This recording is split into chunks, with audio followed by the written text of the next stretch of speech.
Hello বন্ধুরা, কেমন আছেন? আশা করি অনেক ভালো আছেন। আমি এখন গেতাছি কলেজে। ওই যে আমার বন্ধু ভাইয়া বয়ে গেছে বাচ্চা কোনে কলেজে যাবার কইছে, অতি কলেজে যাবার দিনে ফ্রি ফায়ার খেলতেছে।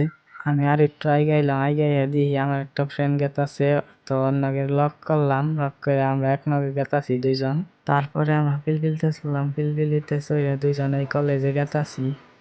ফাইনালি আমরা কলেজে আইলাম। লাহে লাহে ক্লাস ভর্তি হয়ে গেল রুমে। আর এই যে নাঙ্গো ফ্রেন্ড গল্প করতেছে। ক্লাস করার বাদে দেখলাম যে গেট বন্ধ। তারপরে আমরা বল খাপ্পা করে চলে আসলাম, আর আগে এসে তারপরে আবার আইয়া বইলাম পিলিপিলিতে। আর আগের সিটে বইছে।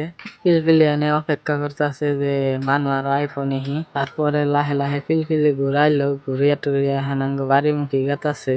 বাড়িমুখী যাওয়ার আগে একটা তেলের ডিপো আছে, তেলের ডিপোর অনেক রাস্তা হিরম ভাঙ্গা, মোবাইল মেলা নড়চড় করতেছে। ভাবলাম মোবাইল পইড়াই যাবো নাকি। তো এই যে হেই তেলের ডিপো, আমাকে তেল তেল লাগলে এনগনেই নিয়ে যায়। আমরা এখন তেলের ডিপো সাইরা বাড়িমুখী মেলা দিছি। ফাইনালি আমরা পিলপিলিতে নামলাম, আর বাড়িও পাইলাম। অতি এখন বেরতে যাবো গা। তারপর অতি বেরতে গেল গা, আর আমি একলা একলা বাড়ি গেতাছি। তো বাই বাই, থ্যাংক ইউ।